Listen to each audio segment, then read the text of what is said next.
Dari gelapnya luar angkasa, ada sebuah sinyal aneh yang tertangkap. Dan ini bukan sekadar data loh, ini lebih kayak sebuah bisikan. Peringatan mengerikan dari bintang yang harusnya udah nggak ada lagi. Jadi, apa sih sebenarnya pesan terakhir ini? Coba deh bayangin, setelah bertahun-tahun kita cari tanda kehidupan di alam semesta, pesan pertama yang akhirnya berhasil kita terjemahin malah sebuah peringatan. Kalimatnya simpel banget, tapi implikasinya itu loh, bikin merinding. Tapi peringatan ini kan gak muncul tiba-tiba gitu aja ya. Biar kita benar-benar paham, kita harus mundur sedikit ke satu malam di mana semuanya berawal. Oke, jadi cerita kita ini dimulai di sebuah observatorium terpencil, di tempat di mana para ilmuwan sibuk mencari tanda-tanda kehidupan. Mereka malah nemuin sesuatu yang sama sekali beda. Coba deh bayangin suasananya. Gurun yang sepi, teleskop raksasa yang terus menatap langit, dan ada seorang peneliti muda yang penuh semangat. Namanya Arka. Nah, disinilah semuanya terjadi. Dan bener aja, suatu malam, di antara semua data yang biasa-biasa aja, tiba-tiba muncul sesuatu yang nggak biasa di layar komputernya.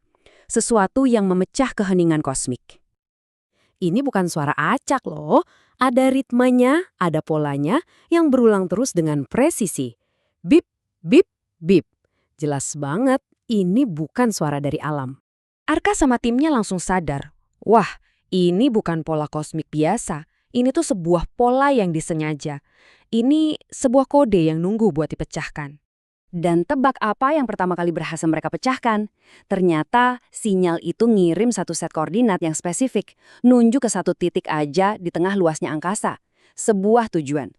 Oke, koordinat udah dapet. Tim ini makin penasaran kan? Mereka gali lebih dalam lagi buat ngartiin sisa pesannya.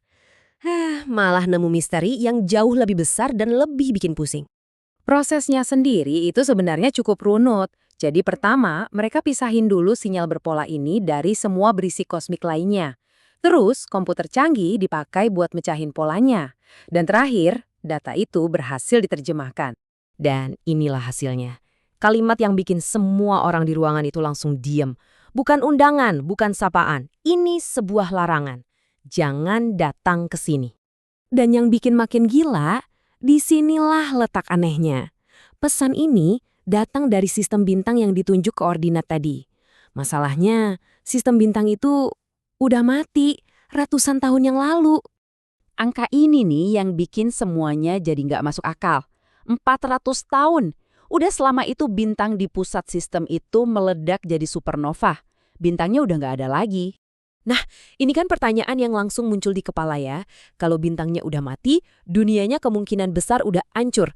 Terus siapa atau apa yang masih ngirim pesan itu sekarang? Karena ngerasa ada yang aneh, Arka mutusin buat ngelakuin sesuatu yang nggak kepikiran sama orang lain. Dia mulai ngecek arsip data lama, dan apa yang dia temuin justru bikin misteri ini makin dalam.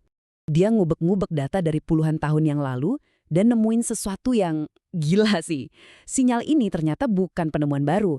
Sinyal ini udah ada dari dulu, tersembunyi dan gak ada yang sadar. Jadi gini, sinyal ini ternyata berevolusi. 50 tahun lalu dia cuma dianggap noise biasa, diabaikan. Dekade demi dekade, polanya jadi makin jelas, pesannya makin terbentuk, bahkan nada peringatannya kayak makin mendesak. Sampai akhirnya hari ini, saat kita akhirnya bisa mendengarnya dengan jernih. Jadi, paham kan? Ini bukan pesan yang dikirim sekali doang. Pesan ini tuh berubah, berevolusi.